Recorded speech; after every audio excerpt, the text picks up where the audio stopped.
Good morning mga friends! It's Thursday morning, it's luto time. Nagluto din ko diha og udong with pork.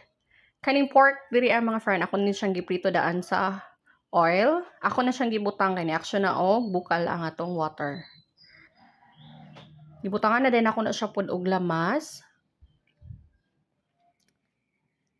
Then ako na siyang gitimplahan og asin og 1/4 nga pork pangpalasa nato. Then butangan pud nako siya og Korean paste para halang-halang siya mga friend.